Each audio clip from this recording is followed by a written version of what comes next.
저한텐 이 작가가 생택집 펠이고 이 책이 어린 왕자예요. 이렇게 소중한 책을 만나다니.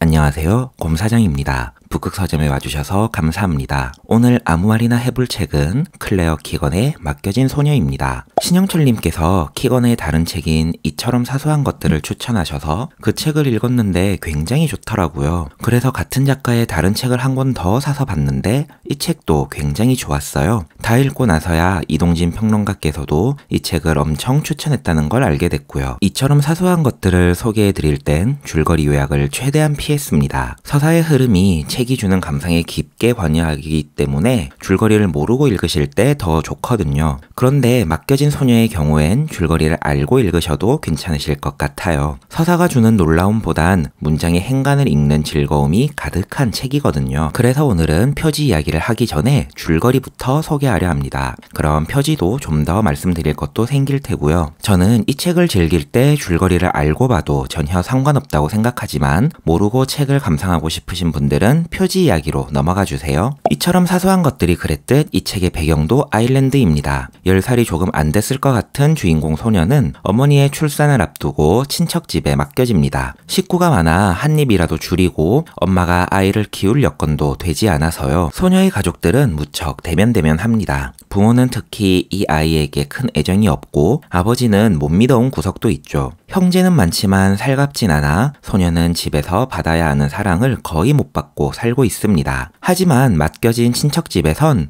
따뜻한 관심과 애정을 받아요. 소녀의 실수에 대해 모르는 척 넘어가주고 작은 성과에 대한 칭찬을 해줍니다. 소녀는 똑같은 듯 하지만 조금씩 다른 따스한 메일을 보내게 됩니다. 알고 보니 소녀가 맡겨진 친척집은 불행한 사고로 아들을 먼저 보냈어요. 부부는 여전히 마음 아픈 나날을 보냈지만 소녀를 돌보는 시간만큼은 소녀가 받지 못했던 소녀에게 필요한 평범한 애정을 듬뿍 쏟아줍니다. 소녀의 어머니가 아기를 출산하고 나서 부모는 소녀를 돌려보내달라고 합니다. 아이가 집으로 돌아가며 이야기는 끝이 나는데 책 끝에 묘사된 이별에 대한 아쉬움이 무척이나 절절한 감동을 건네줍니다. 이제 줄거리를 설명해드렸으니 표지로 넘어가 볼까요? 표지는 사진을 썼는데요. 왠지 아일랜드 배경일 것 같고 왠지 가족의 사랑을 받지 못한 소녀의 뒷모습인 것 같습니다. 맡겨진 소녀라는 제목과 합쳐지면 이 책이 가지고 있는 정서가 무척 쓸쓸할 거란 느낌이 듭니다. 이쯤에서 원서책을 한번 보여드릴까요? 원서책은 작고 아담한 집이 그리고 제목인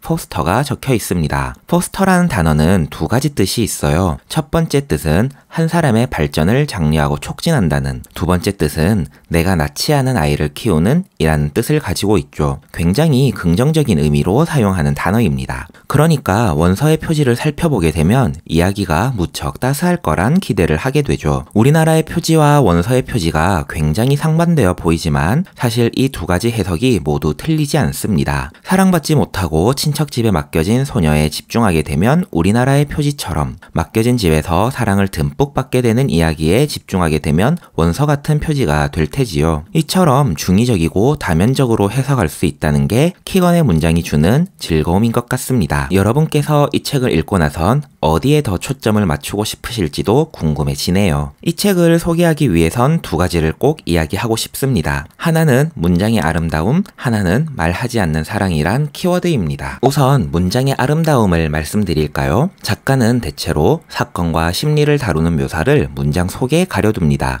그래서 정말 좋았는데요. 적극적으로 오독하며 모든 것을 아름답게 생각할 수 있었거든요. 개인적으로는 정말 오랜만에 줄거리와 서술에서 느끼는 직접적인 즐거움이 아니라 문장 사이에서 마음대로 생각하며 인물들에게 감정이입을 하며 즐거움을 느꼈어요. 우선 맛보기로 조금 말씀해 드리자면 소녀가 친척집에 맡겨진 다음 날의 묘사입니다. 긴장 때문인지 소녀는 침대에 오줌을 쌉니다. 그때를 묘사한 문장을 조금 읽어드릴게요. 나는 이 새로운 곳에서 뜨거우면서도 차가운 겪어본 적 있는 기분을 느끼며 잠에서 깬다. 킨셀라 아주머니는 나중에 침대 시트를 벗길 때야 알아차린다. 세상에, 아주머니가 말한다. 네, 이거 좀 볼래? 아주머니가 말한다. 네, 지금 당장 말하고 싶다. 솔직히 말하고 집으로 돌려보내지는 것으로 끝내고 싶다. 매트리스가 낡아서 말이야. 아주머니가 말한다. 이렇게 습기가 차지머니 항상 이런다니까. 아주머니가 말한다. 이렇게 습기가 차지머니 항상 이런다니까. 널 여기다가 재우다니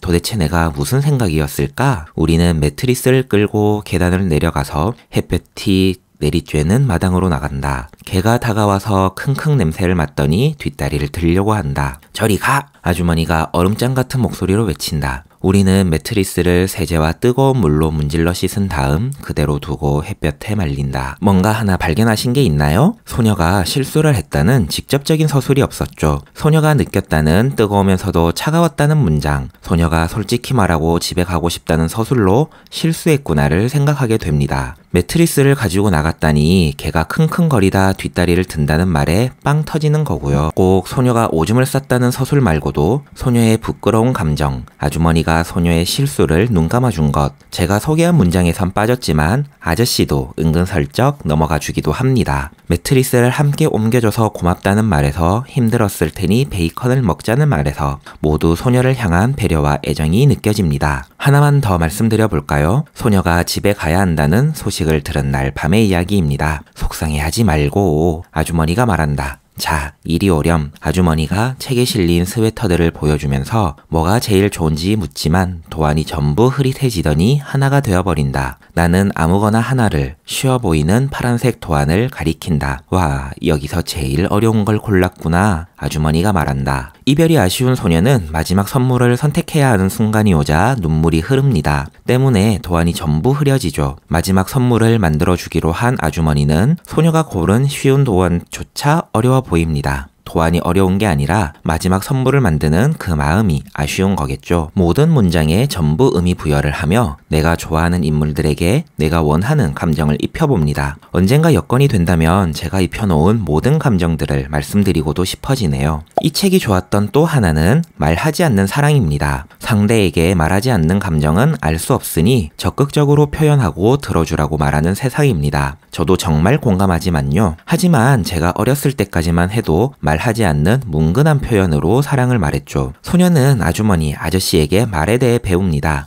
라고 대답하지 말고 똑바로 네 라고 대답해야 한다는 사소한 말버릇부터 비밀을 만드는 건 부끄러운 것이라는 것도, 하지만 거꾸로 말을 하지 않아야 하는 순간에 대한 중요성도 배웁니다. 소녀의 아버지는 말도 하지 않음으로써 소녀에 대한 무신경함을 드러냈지만 아주머니와 아저씨는 말을 하진 않았지만 계속 바라봄으로써 소녀에 대한 애정을 보였죠. 소녀가 어떤 말을 했나, 어떤 말을 하지 않기로 했나를 결심하는 걸 보다가 마지막에 내뱉는 말을 읽는 순간 그 마음이 너무 짠해서 눈물이 펑펑 나기도 했습니다. 집에서 읽기를 잘했어요. 지하철에서 읽었으면 또 사연 있는 아저씨가 될 뻔했지 뭐예요. 클레어 키건의 책은 지금 2권이 나와 있습니다. 하나는 이처럼 사소한 것들이고 하나는 맡겨진 소녀입니다. 둘 다 좋은 책이라 한 권만 읽으실 분이라면 취향에 따라 선택하시면 될 것 같아요. 이처럼 사소한 것들은 겨울 산속을 따뜻하게 챙겨 입고 산책하는 기분입니다. 문장은 건조하고 서늘한 겨울 같지만 인물과 플롯은 점점 온기를 더해줍니다. 맡겨진 소녀는 뜨끈하고 은근한 국밥을 먹는 기분입니다. 처음부터 맛의 변주는 크게 없지만 깊이 우려난 맛을 맛보는 즐거움이 있죠. 하지만 2권을 모두 읽으실 분이라면 맡겨진 소녀를 먼저 읽으시길 권하고 싶습니다. 개인적으로는 맡겨진 소녀를 통해 키건의 문장을 읽는 즐거움에 익숙해지시고 그 후에 이처럼 사소한 것들을 읽으시면 그 책의 감동을 더 크게 느끼실 수 있을 것 같아요. 물론 둘 다 좋은 책이니까 2권 다 손이 먼저 가시는 대로 다 읽어보시면 좋겠네요. 맡겨진 소녀에 대한 이야기는 여기까지입니다. 이 책을 읽으실 땐 조용한 자리, 좋아하시는 음료를 곁에 두고 소리내어 읽어보시는 걸 추천하고 싶습니다. 이 책은 여러 매력이 있지만 천천히 말하며 읽는 즐거움이 있는 책이라고, 문장을 귀로 들을 때 더 좋은 책이라고 소개해드리고 싶네요. 함께 해주셔서 감사합니다. 다음에 또 만나요.